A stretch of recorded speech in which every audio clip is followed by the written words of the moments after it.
Hey everyone, welcome back to TSC Connect. Today we're talking about one of the most frequently discussed topics that our therapists address with our clients, bending and lifting. We're working on a full video dedicated to specific gym and weightlifting related movements like back squats, front squats, deadlifts, overhead presses, and more. So for now, in this video, we're going to talk about the lifting and bending that we all have to do in our day-to-day lives, like when you're picking up grocery bags, when you're cleaning up toys, lifting various boxes, or grabbing that pen and paper that dropped to the floor. We'll break down some of the things and the movements to be cautious of and suggest some strategies that you can try to support your scoliosis while you bend and lift.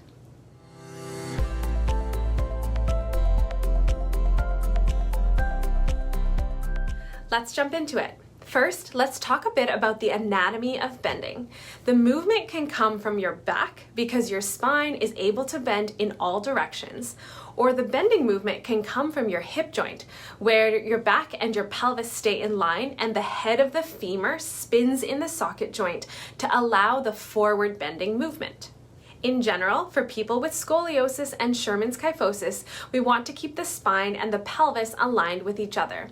We love this analogy, so you've probably heard it if you've been following some of our other content. Think of your rib cage as a bell and your pelvis as a bowl of water, and we want to hover the bell over the bowl. The movement we're trying to create is similar to lifting one knee up towards your chest. See how my back can stay neutral while the ball of my femur spins in the socket of my pelvis. Let's apply the same principle to bending. We want to try to keep our backs neutral and to lean forward by spinning the ball and socket joint of the hip.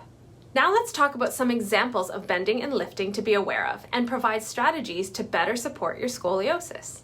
First, be careful not to round your back when lifting. A spine with scoliosis or Scheuermann's kyphosis already has altered mechanics due to the structural changes in the vertebrae that lead to wedging from side to side and from front to back. So positioning your back in a rounded position and then adding load to it might not feel great. Furthermore, some people tend to keep their legs straight and tuck their pelvis backwards, and whether this is just a movement strategy or a habit, or it's due to something like tight hamstrings, a backward tucked pelvis results in the spine doing all the bending because the ball can't spin in that socket. To be clear, rounding your back in general isn't necessarily bad, but be really careful if your back is rounded and then you lift a load or if you move really fast. That's when the risk of injury increases. Next, be careful not to overarch your back when lifting, and I've seen this error a lot at the gym.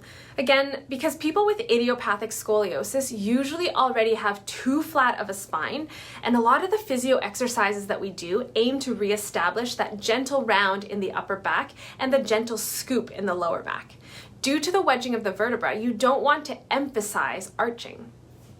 To address both of the above points, try to keep your gentle round and gentle scoop of the spine by either really hinging at the hip joint to spin that ball in the socket, but note that this technique requires reasonable hamstring flexibility, or you can try lowering down into a deep squat, and this technique requires hip, knee, and ankle range of motion. Same thing goes for quickly picking up a pen or lifting a heavier weight. Try to keep the bell of the rib cage aligned over the bowl of the pelvis and the gentle round and gentle scoop of your spine from that side view.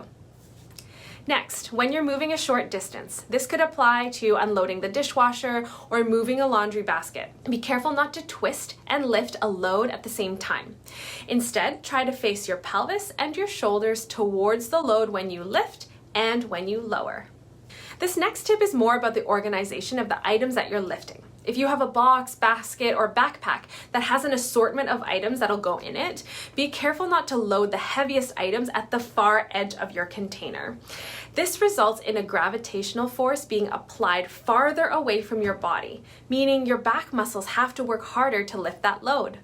Also, your body is always trying to balance your center of mass over your base of support or your feet. So heavier loads farther away from you may cause you to sway your hips forward to balance that load. Instead, try to position the container close to your body before you lift it, and either approach the container from the side with the heavier items in it, or rearrange the items inside so that the heaviest items are closest to your body. And one last tip. This one might seem obvious, but truthfully, most of us don't even know that we do this. Try not to hold your breath during the actual bend or the lift.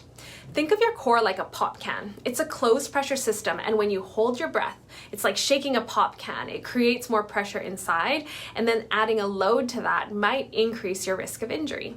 Instead, we teach a saying that we learned from pelvic and orthopedic physiotherapist Julie Wiebe: blow before you go.